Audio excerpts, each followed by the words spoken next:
they let me know what they like and they don't like. So it's really a very personal book service. And if I don't have something in my collection, I can track it down. We have access to networks all over the continent. I had mentioned also getting the shelves more accessible, which seems to be quite a big job and quite expensive. The irony is that when there are tough times, it's been shown that, I mean, the libraries get a lot busier. I mean, at least 10% busier when times are tough, and yet we're facing these budget cuts.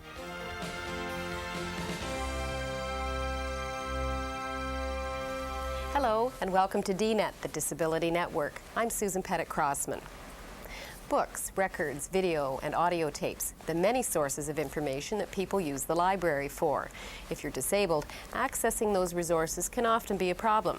We'll be taking a look at how one library system is attempting to solve some of those problems. That's coming up later on today's show. But first, here's this week's Disability News highlights. In Belle Island, Newfoundland, a man was found guilty last week of sexually abusing a young woman with a mental disability. The man raped his common-law wife's 17-year-old daughter. The incidents took place between July and September in 1990. Jay Callanan has been a court reporter for 14 years and says he's never seen a judge so enraged by a case.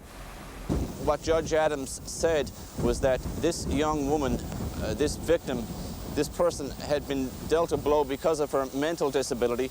She was dealt a worse blow because basically she was the object of fun for this man whenever he wanted. The judge said that when the young woman testified, and again in a victim impact statement that she gave the court, she talked about being unloved, being ashamed of what happened, and feeling guilty, that sort of thing. Judge Adams said that her comments, he said his ears and the courtroom and the courthouse as a whole are still ringing from the comments of this young woman. The man was sentenced to 8 years in prison. Courtroom evidence revealed that the girl's mother was involved in the abuse. She has subsequently been charged. The Commonwealth Games Federation has authorized 6 events for athletes with disabilities. It's the first time they've been included. In the 1994 Games, disabled athletes will compete in swimming, lawn bowling, and track and field. The Games will take place in Victoria, BC. Wheelchair athlete Rick Hansen, who lobbied for the decision, hopes this will lead to the inclusion of disabled sports in the 1996 Olympics. And a young Winnipeg woman is fighting for her rights as a fencer. Dominique Genet is blind. The Manitoba Fencing Association says she can't compete using a saber. They claim she is a risk to herself and her opponents. Virlin Kubanek has the story. Dominique Genet lost her sight 3 years ago because of diabetes. Becoming sightless didn't stop her from learning a new sport, fencing. This fall, Genet began fencing in competitions. Now she wants to enter a different category, using a weapon called a saber. The Manitoba Fencing Association refuses to allow Genet into the saber category, arguing it's a quicker, more aggressive style. No one from the Manitoba Fencing Association would talk to us on camera, but the president says the association's decision was based on a serious concern for the safety of Dominique Genet's opponents. I'm sincerely not more dangerous than a sighted fencer. And if I was, I'm already blind. I'm not going to go do something that's going to injure somebody or myself worse than I already am.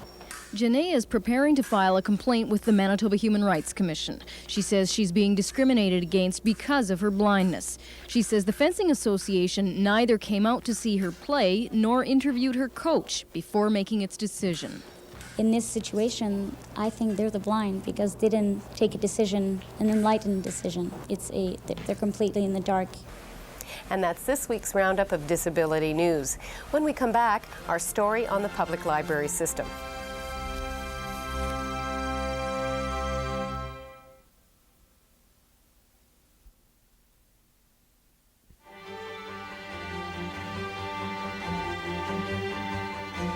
According to a Canadian Health and Disability Survey, 43% of disabled Canadians are considered to be functionally illiterate. They have less than 8 years of education. For people who have only a limited degree of literacy skills, libraries are an important resource. However, traditionally, they have not been very accessible to people with disabilities. The Northern District branch of the Toronto Public Library system has made many modifications for people with disabilities, and they've acquired pieces of equipment that make their services more accessible than most libraries. This machine is you put the paper on and slide the platform. Arlene Chan is the head of the Toronto Public Library's travelling branch and the spokesperson for disability services. Of our 33 branches, 30 are wheelchair accessible, and this has included ramps, elevators, making our washrooms accessible. The kinds of things that you see is once you go up the ramp, there are buttons so that you can push to get the automatic doors open. And when you come to the elevators, all the panels have been lowered so that people in wheelchairs can reach the up and down much more easily. We also have braille signage on the panel. And when you go into the elevator, we have a railing on all three sides so that people can hold on to the railing when they're on the elevators, and also the panel inside has been lowered. We have a variety of magnifiers. This particular one is illuminated, and what you do is you put your reading material right underneath the magnifier, and this magnifies, it magnifies so to such a large extent that you're reading almost letter by letter as opposed to one or two words at a time. This is our strongest magnifier. We also have a stand magnifier, and again, this sits on your reading material, and you can just slide it along when you're reading. If you have shaky hands or you can't hold something like this, you can just push it along and read. This is a page turner, and this is something that allows somebody to turn pages by using their whole hand. Book stands. This is the book stand that we have in all of our library branches, and it's got a spring-loaded arm on either side to hold pages down. These book stands are really helpful for people that they're studying and they want their reading material up, but it's also very good for people that have trouble bending their head down to read material that's flat. Since large print books have been available, we've been providing them, and what we do is we have a collection that rotates from branch to branch, so it goes from each of the library branches, so that every month there's a fresh supply of large print books. Yeah. We have two kinds of voice synthesizers which we will have installed and running very, very soon. For the compact disc, we will be having a voice output, so not only do you see the information on the screen, but you'll be able to hear it read out in a voice. But I could see nothing else of the old man's face or person, for I had directed the ray as if by instinct. Another synthetic voice technology that we're going to have up and running soon is the Kurzweil Personal Reader. And what that is someone that cannot read the print material can run a hand scanner along the print material, and all this material is instantly translated into voice. Automatic scanner input left side up. Talking books, we started that service in the 70s. Their friars and soldiers are unable to convert or to subdue the Indian inhabitants. John Elmsley is the talking book coordinator for the Northern District branch. This is a talking book. It's a package full of cassette tapes. These pop out, and they're just like regular music cassettes. You listen to both sides. And what they are is a story read by volunteers onto the tape. I've got about over 7,000 full-length books on tape right now. Now, people phone me up directly to get the books, and we talk about what kind of books they want. And I keep detailed profiles of what people want to read. And they let me know what they like and they don't like. So it's really a very personal book service. And if I don't have something in my collection, I can track it down. We have access to networks all over the continent. In fact, I tried to get a copy of Homer's Odyssey for one woman, and we tracked it all the way down to the Library of Congress, and they happily sent it off to me, and she got to read that. Okay, this is Texas by James Michener, as I've said earlier, and it's one of the books that I will be borrowing from the library. All I have to do is place a phone call, and they bring the books over. And if they don't have them, they put them on reserve and call me when they come in. But if I think of anything on how to improve, actually, happy to let the library know. I mean, there's just one thing I was thinking of, and that is somehow putting a Braille label on each of the cassettes, to give some idea as to the name of the book or saying how many cassettes there are. Users of the library also identified other areas of concern, including the elevator. I cannot get the button to get the right floor because the floor is located.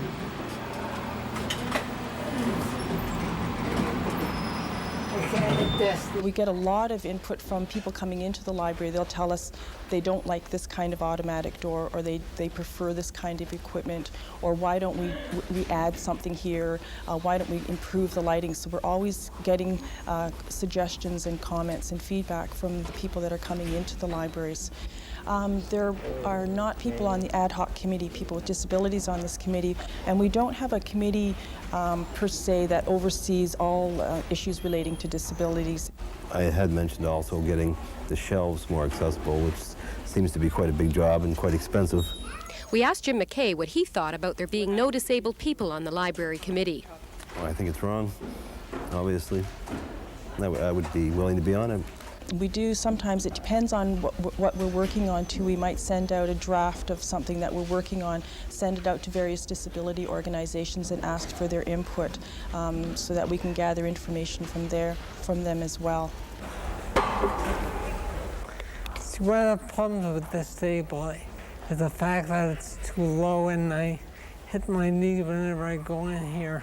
So I have to put the what I'm looking at on my lap, so I can have more freedom and not bang my knees all the time. The Toronto Public Library has made all these accessibility changes and spent a lot of money doing it. Yet there are problems. If disabled representatives had served on the committee, perhaps the problems could have been solved in advance. Considering what we found, we asked Arlene Chan about the benefits of permanent representation of people with disabilities on the library committee. I think if we had a committee, it would certainly be helpful, but then, you know, a committee can only be so large, and again, it's hard to have everything so that everybody is happy, but I can certainly see the benefit of having a committee. Will the elevator buttons be relocated? This is something that I could certainly put forward as a request, but again, if we change it to another kind of button, it could mean that other people who are disabled might have difficulty using that button. So that, I mean, it's certainly something that I will pass upwards. While library modifications are not perfect, they have increased overall accessibility. The library also provides services for people who can't travel to their local branch. Library Wheels is a bookmobile, and people can get on the bookmobile and select their books. That's another way for us to reach people. Basically, we're a leisure reading collection, so we have large print books, suspense. Our customers are seniors, children, and disabled people. We also have a hospital service. We have a book cart service where we fill up a book cart full of library books and we push it around and visit people in their rooms at the hospitals. Hi, Robert. You're up. It's really like a regular little public library. And this service includes books in regular print, large print, and also we have a special service called the talking book service. The patient seems to enjoy it. I just love reading. We have a wonderful lady who looks after us down here. She's great for keeping books for you when she knows what you'd like to have. And certainly can't complain about it. I can't say enough good things about it. Robert Lauer has multiple sclerosis. He can't read anymore, but his love of books continues. The talking books are, without a doubt, one of the greatest inventions because it gives me a whole world to experience and live in. Attention, please. Attention, please.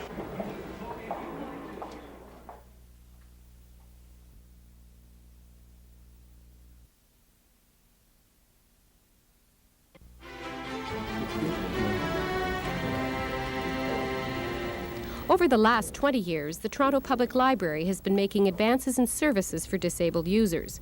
However, over the last year, financial restraints have led to reductions in the program. Recession's affected the library funding a lot. We've already had a cut for this year, which has meant for us 30% of our materials budget has been cut. And that, if you translate that into the number of books, for an example, would be about 50,000 books. We've also had a hiring freeze since January of this year, so that we've felt the effects already. We want to continue upgrading our library buildings, so that's something that we need to have the funds to keep this upgrading program in place, because we do hope by the year 2000 that all of our library facilities will be barrier-free and up to the standards. Budget cuts will have quite an effect on library services for disabled people. We're in a very tough economic times, and the irony is that when there are tough times, it's been shown that, the libraries get a lot busier. At least 10% busier when times are tough, and yet we're facing these budget cuts. And even looking into the future, it's we have an aging population. The 75 plus age range, that's where the bulk of the population is, and that's where you have a higher incidence of disability. So the demand for our service is there. In talking book service alone, in the last 5 years, our registrations have doubled, and so the demand is there. It's growing, and so we're really concerned about the cuts to the library service, and we're making an appeal to the City of Toronto that it's very difficult for us to hold all these cuts. Joining me now is Monica Ackerman. She's the Adaptive Equipment Coordinator at the University of Toronto. She works for the Special Services for Persons with Disabilities. Welcome to the show. Thank you. We looked at a piece at a Toronto public library. Now, is this typical of the kind of resources that are available across the country? I think it might be typical of what is available at some of the larger centers in the country. The types of assistive technology that they have in place and the access to the buildings, but it may not be typical of the smaller centers. Okay, if we look at resources and budgets across the country right now and cutbacks, is this going to affect people with disabilities in the library systems? I think it may affect the direction that library automation is going in the country, and that will in turn have an indirect effect on people with disabilities, particularly because as information becomes more available in electronic format, it becomes more accessible to people with disabilities, particularly those that have a print handicap, that are blind or have a reading impairment of some sort.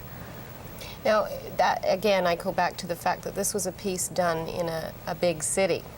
If we go to our smaller communities and we look at the people involved in that community, persons with disabilities, how can they affect change with their library systems? I think the most important thing is to open up a dialogue and to start talking to the people in the libraries and let them know what your particular needs are.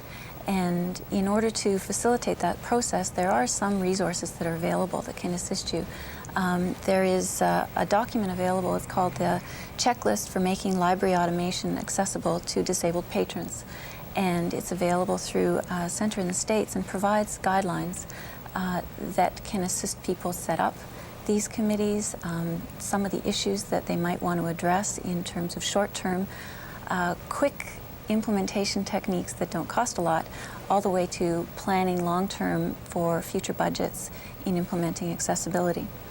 As well, the National Library of Canada has a special program called the Adaptive Technology for Libraries program, which is a dollar-for-dollar matching system to assist libraries in implementing accessibility, particularly when it comes to technology. Sounds like interesting stuff. We'll be right back.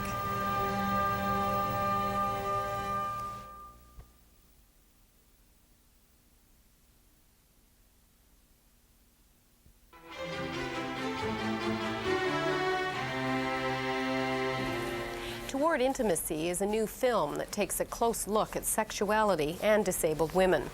Debbie McGee researched and directed the film for the National Film Board, and Deborah Collins of CBC St. John's prepared this report.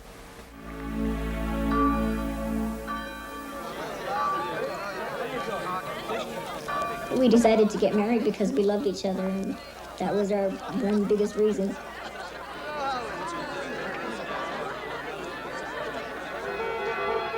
It's not a typical love story, at least not at first glance.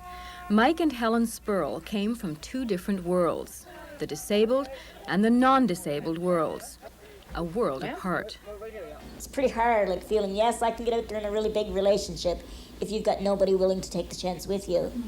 And so, you know, it was really difficult making people realize out there that, you know, yes, we are equal. We can be just as integrated as anyone else.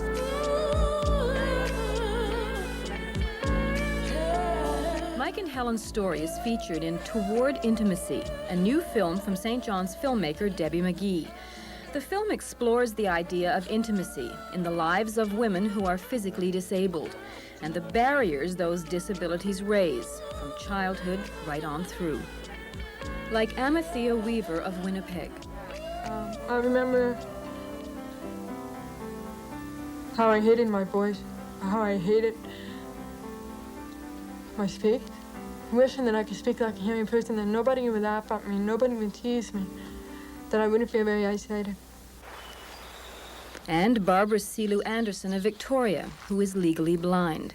And self-esteem-wise, I found I went through a period of a lot of promiscuity, and the reasoning behind that was that I was very starved for affection. And not going through a normal dating period in my teens, I really didn't know a lot of how to react. And when I was approached by men who wanted sex and that was the only way I could get affection, then that was the price that I paid. Across the country, in St. John's, Gail St. Croix also struggled for self-esteem. She has cerebral palsy, an isolating situation made even worse by years of physical and sexual abuse. When she did meet someone who showed her respect, she wasn't quite sure how to handle it. You've been always abused and you don't know anything else, and then someone comes along and they just want to love you and just be there for you. It's really hard. And it happened perfectly, and from that day it still happens perfectly, and no questions asked. Do you see yourself as extraordinary? No. I see me as being equal. And I mean, I will always fight to be equal. And Spurl figures Toward Intimacy will go a long way toward making that point. Your myths are very, very much that, myths. And given the chance, we can prove you wrong.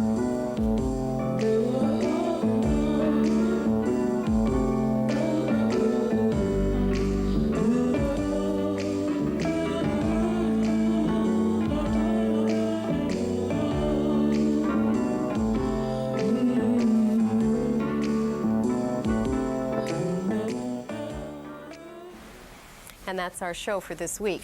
Next week on DNet, we'll be bringing you a full-length documentary that looks at disabled women and abuse. I'm Susan Pettit-Crossman. See you again next week. Now, here's our address. Disability Network, CBC, Box 500, Station A, Toronto, M5W1E6. That's the Disability Network, CBC, Box 500, Station A, Toronto, M5W1E6. Or you can fax us at 416-975-5636. It was open. Wide open. And I knew